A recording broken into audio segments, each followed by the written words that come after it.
So it doesn't matter where you are in your podcasting journey. There's a part of you that wants your audience to see you as an authority. And there's a part of all of us that wants to seem legit and like we know what we're doing, even when we feel like we don't, and especially when we feel like we don't. So if you listen to the episode before this one, then you learn that conveying authority comes down not to how others perceive you, but the way that you perceive and present yourself. And that takes some time, though, to learn how to do well. So while you're working on that, there are some simple things that you can do inside of your home studio to put out a professional quality podcast without having to spend tons of money on equipment. And tech expert and my friend Junaid Ahmed is back in the studio today to help you do exactly that. Welcome to Insider Secrets to a Top 100 podcast. I'm your host, Courtney Elmer. Let's make your business binge-worthy. Junaid, welcome back. Excited to be here. Absolutely. Well, look, in the episode right before this one, we were talking about how building a home studio and designing your home studio is really more than just the gear. It's more than just the sound. It's really about creating this space that supports your craft and builds trust with your audience. And so in this episode, I want to dive deeper into the 4 stages that you mentioned in the episode previously, and actually have you share some practical steps with us to help us level up our studio no matter what stage we're starting from. So the first stage that you mentioned is the novice stage. Let's start with that. How would someone identify that that's the stage that they're in? And what's the biggest priority for them in that stage to help them maximize what they have, to make the most of the resources that they have, to get the best sound, but also to show that commitment and that dedication to their audience? 100%. So as a novice, you're just starting. You might have basic equipment like smartphones or in-ear headphones. In-ear headphones are really good because you have a microphone closer to you, and you might have the cable connected to the smartphone. But if you don't have that, then make sure that you have, especially if you're doing conversations or if you're just recording your own video, make sure that you are in a quieter space. And fun fact, TikTok, which was known as Musical.ly back in the day, really trained the users of the application how to get comfortable in front of the camera. They did that for 3+ years, right? They became TikTok, teaching people how to dance, get comfortable in front of the camera. And guess what now they're doing? They're selling all sorts of products on TikTok Shop because they're comfortable in front of the camera. They're making money through affiliate commissions all through their smartphone. They might have added other equipment, but no, it's the smartphone that's able to do all of those things. They're comfortable in front of the camera to that small audience. So get used to that and, expand that as you're going through that novice stage. Yeah. Okay. So what I'm hearing there is that it's not so much the gear at this stage that even matters. Use what you have, but the goal of this stage is to get comfortable sharing content. That's such an important distinction, Junaid, because so often it feels awkward. The first time you flip your camera around and you're like recording a video and you're watching yourself talking, and then you hear how you say something and you're like, well, that sounded terrible. And then immediately the self-judgment and the self-editing comes in. And I can remember, still to this day, I struggle to share Instagram stories. I think I recorded something like 3 or 4 times the other day because I just was like, nah, man, I'm nitpicking things. At the end of the day, you do get better at it. There's always going to be that little gremlin on your shoulder saying, that wasn't good enough. And I think the challenge for all of us as creators, no matter what stage we're in, is yes, it is good enough, and I'm going to share it. And I'm not going to think about it beyond that. It's okay, right? To kind of just do away with that maybe perfectionist mindset, we might call it, and say that, okay, the goal here is to get comfortable. The goal here is simply to show up. And so I love that distinction. Take us through the stage number 2 then. First of all, how would you know when you're ready to move from that first level, okay, you're getting more comfortable with the content now, to the second stage, which is the hobbyist? What are some of the things that would help people identify, okay, is this the stage that I'm in now? What's the most important things to focus on here? And then how can they improve at this stage? What's the next thing that they should really be thinking about? So in the first stage, we're just using our smartphones. And it's not even connected to our computer, right? So we're just using this to get comfortable in front of the video. And the cool part about these stories are they only last 24 hours. So nobody's coming back, ages later and saying, you look so funny, right? It doesn't matter. So stage 2, which is the hobbyist, you're like, okay, I'm comfortable in front of the camera. I can use my smartphone and let's say I have a computer and I still want to show up higher quality, so you can use that smartphone as a webcam for your computer because it has better lens, better technology. The other thing that you're adding to that setup is a better microphone that connects directly to your computer. Because if people can't hear you properly, people can't hear the messaging, it might as well be a Charlie Chaplin movie. So you want to make sure that you have a good microphone. So you're using your smartphone, you've got a good microphone, and basic soundproofing or sound absorption treatment in your room, which means don't have flat surfaces in your room. Flat. If you have wooden floors, make sure you have rugs in there. If you have flat walls and nothing on them, make sure you put some paintings or curtain, block those flat surfaces so that you're not getting that feedback into the microphone. So that gets you to the hobbyist stage, and you're able to, experiment with all the new equipment that you're adding. Now, Courtney, do you remember when you first learned how to drive a car? Yes, very vividly, because my driving instructor wore pajama pants everywhere, which thinking back was really weird and very creepy. But he would have these really loudly colored pattern pajama pants and a fanny pack. And he just stands out so vividly in my mind. Right. So when we learned how to drive, the first thing they said, hey, just follow directions, go straight. Don't bother with the radio. Don't bother with anything else, right? So you're just learning the gear. You're learning the stuff, learning how to do the thing. And then as you graduate from that learning the class, now you can play the music. You have additional people in the room. You can have more conversation. And that's what we're doing when we're setting up our studio. You're getting comfortable with one gear at a time. And when you're comfortable with that stuff, it's now in the back of your mind. You don't even have to think about it. And you can add additional things as you're moving forward. It's such a great way to think about it, because you just got to focus on what's most important first, and then you can add later. And as you get more adept and more skilled, the additions become easier. It becomes easier to add something that might seem a little fancy or a little out of reach initially early on. I can remember, to your point about the sound, my very first quote unquote soundproofing, outside of being in my master bedroom with all the clothes literally to absorb sound, was I bought these foam boards that a kid would do their science project on for school. And then I bought these acoustic tiles for $20 on Amazon. It was a pack of 12 of them. And I literally took Elmer's glue, no pun intended, and I glued those acoustic tiles onto this foam board, and I just set them up around me. And I can remember it took me a long time to even share pictures of the behind the scenes, because I was so embarrassed with these soundboards. The sound itself was great, or at least it was better than what I had previously. But I was like, this is such a really trashy looking setup. This is not professional, so I was afraid to share it. But later in my journey, I realized, no, this is part of my journey. I was there for a while, and it allowed me to get to the next stage. So I love the distinction you make there too, Junaid, about just yes, using what you have. Yes, optimizing what you have as best you can. And then looking at, okay, now that I've been here a while, what's the next thing that we can layer in that's not going to be a distraction? It's not going to take away, rather it's going to enhance the work that we're already doing. So I think this gets us to the stage of enthusiast, right? Yeah, so to get to the enthusiast level, you're basically investing some more money on a crop sensor mirrorless camera. Now, why do I say a crop sensor mirrorless camera? The reason for that is, and I have a visual that I like to showcase. So I have this little black box that I like to show, and you'll see this little tiny yellow dot on here. And so for those listening, this box is about 4 inches wide by 3 inches tall? Yes, about 4 by 3 inches, right? So this is a 4 by 3 inch box. This entire box is, and then has about a 1/4 inch by 1/4 inch square yellow dot.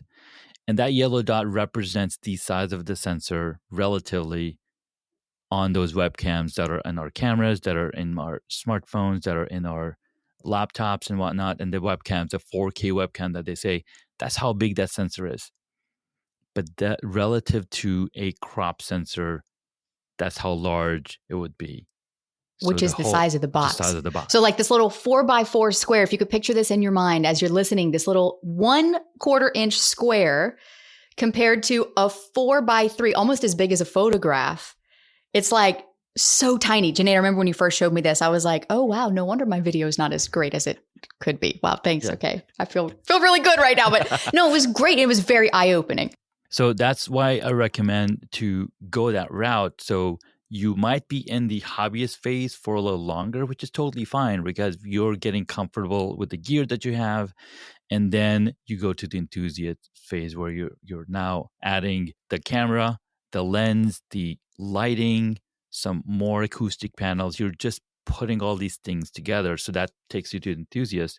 And as you bring these things together, you're going to understand the lighting aspect of it, because now that you have a higher end camera, you can control the lighting so much better. You can have the focus or the depth of field. Like there's so many different terminologies, but it all comes slowly. And now, as you set these things up, you start to feel more comfortable. You start to feel more confident, even because now you look good, you sound good, and people are now complimenting on your video. They're complimenting on the work that you've done on yourself, the work that you've done in telling really good stories. It's funny because as you share this, I'm thinking about when I did upgrade to a mirrorless camera. And, they're expensive, relatively expensive is relative, but also for the stage where I was, it was like, okay, I've got to invest in this equipment. So I put it on my Christmas list. My parents every year, they're like, tell us what you want for Christmas. So I'm like, I'm just going to see what happens. I'll put this on my Christmas list. My dad was like, that is more than I was willing to spend on you for Christmas. And I was like, how about half? He was like, all right, half. So we went in half on this camera, literally so that I could upgrade my equipment. And now it's kind of become a thing because since then I'm like, okay, now this year I want lighting. This year I want this, and he laughs. He's like, all right, really, is this for your podcast setup? I'm like, yes, it is. And technically, yes, it could be a business write-off. And at the same time, sometimes you got to get creative with the way in which, we can upgrade. I mentioned in the episode before this one, my very first real microphone was secondhand on eBay. And so, it doesn't necessarily have to be expensive, but something that's also helped me, aside from, the sponsorship, quote unquote, of my parents helping support my podcast, is the fact that I can set something like that as an external goal for me. So, okay, in my business, the next new client we enroll, or in the podcast, when we reach this level of XYZ, right? And it becomes easy to kind of set something like that up as an external goal. I know not everybody is motivated by those things. I am motivated by those things at times.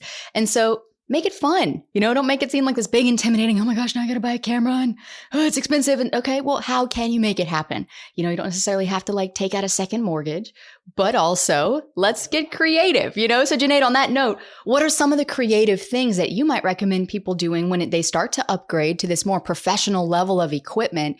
How can we do that being mindful of our budgets, but also do it in a way that actually gets us the equipment that we need to level up our entire podcast production as a whole? 100%. So notice I didn't mention go get the latest crop sensor mirrorless camera, right? I said get a crop sensor mirrorless camera. It could be 4 years old, 5 years old. You can buy it used, anything that you can find. In fact, a friend of mine went so deep that he was able to buy a crop sensor camera for about $250, $300, the used one, and a lens for about the same price. So under $500, he was able to get a crop sensor camera and lens. And I'm like, wow, that's pretty cool. And that goes to show that you don't need the latest. In fact, gear in my studio is about 6 to 7 years old, right? And it still works because physics haven't changed. And if physics ever changed, then we have a different problem that we're probably facing, maybe the moon's coming too close to Earth. So those are some of the creative ways that you can get, there's multiple websites out there like mpb.com or keh.com that have used gear that you can purchase at a much lower price. That's still going to do the job because guess what? You're using these cameras as a webcam, which means that you're not using them to record content on it. You're just using to get the feed from these cameras to your computer. Yes, that is something that it's definitely upgraded my setup. And it was so simple. It was a lot simpler to do than I thought. I did, text you a few times like, Junaid, okay, what cord goes where now? Like, I'm not quite sure where to plug this thing in, which is why it's so great to have someone like you in my corner because, I don't know the tech as well as you know the tech, and nor do I need to. And that's my point, which is, for those of us who are looking to upgrade, it doesn't have to be the latest model, doesn't have to be the latest thing, but recognizing that you're going to make that move because you want to invest in your craft. You care that much about your craft and you care about your audience in that sense as well. So I'm curious, Junaid, for those who are at the enthusiast stage, moving on to that fourth stage, which is semi-pro, what are the differences between the enthusiast and the semi-pro? And how do you know when you're ready to make that leap? So as you're becoming the enthusiast, you're now so much comfortable in front of your camera. Then you're like, hey, I can teach others a little bit about my setup. So the semi-pro gets you to add a second camera in your space, right? So I usually recommend a full frame mirrorless camera, which has a much deeper depth of field and all that stuff. So then your crop sensor that you got at Enthusiast can be used as an overhead camera. So now you've got multiple cameras doing multiple things in your space and you're showing off because guess what? When you started with that smartphone as a novice and sharing content on video, you have a community that's following you. And as they're following you along that journey, and as you're going to semi-pro through the Enthusiast, they're learning from you. And they want to know what it is that, because there are going to be people that are just getting started and they're like, how'd you get this far? What can I get? And then so you might have props that you can show people, using that second camera angle. You've got better lighting. You have good ways to edit your content. You understand the whole content creation workflow. You might have a relaxation area in your room, right? Just like you have a little chair in your corner in your room with a light, you can sit down there and read a book. Maybe you have a camera pointing there. I'm like, hey, today on the reading lesson, it's Motivation Monday, or, you have some kind of special content that you're creating in that corner where you relax. I mean, I have different areas where I work on other gear and showing you I don't have a relaxation area in this room. But, that's an idea you can look at. Having these distinct areas for different tasks in your studio is what will get you to the semi-pro, and you're now more comfortable with the gear. It's almost like when you talk to a person who's been driving for 10, 15 years, it's almost like it's secondhand to just drive to wherever you want to go. So that's what semi-pro gets you. Yeah, my son asked me this. He's 6 and he's like, Mom, how did you learn all this stuff about the roads? Because he's like, what does that sign mean? What about this? I'm like, I've been doing it a long time, buddy, and it's true. It just becomes like normal. It's automatic. And, in your book, there's 7 stages of home studio evolution. So there's still 3 stages beyond this. But I consider myself still to be at the enthusiast stage. And I share this for all listeners listening. I've had this podcast for 5 years and counting. We've been featured in Rolling Stone. We're a global top 1% podcast, and I still got 4 stages to go. So this is the beauty of being where you are. And Junaid, I think you really have communicated that so well with us. And that's what I would love for, if you're listening right now, to take this away, that it's not about the gear as much as it is about your commitment to showing up for your audience with the gear that you have. And so, Junaid, as we wrap up this conversation, is there any word of advice that you would love to leave those listening with today, no matter what stage that they are in? The only word of advice that I'd love to part with is to just get started.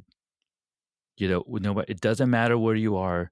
I think we've heard this from many different speakers, and the latest that I've heard was from Alex Sanfilippo. The best time to start was 20 years ago. But the next best time to start is right now. Junaid, thank you for sharing your wisdom here with us today. Thank you so much for having me. It is kind of cool to sit here and reflect back on my technical journey inside of podcasting, thinking back to that first microphone that I had and the hideous setup inside of my master bedroom closet that I was honestly embarrassed to show people. And the reality is we all start somewhere. And that's my hope, is that this episode just helped to reaffirm you, no matter where you are on your podcasting journey. Speaking of which, there were some things in the beginning of my journey that I didn't know to do, that I do now, that makes the content that you hear here on the show 10 times more valuable for you. So in the next episode, I'm going to share with you what those things are and how you can utilize them to create a podcast that your listener can't wait to binge. That's all coming up next to help you make your business binge-worthy.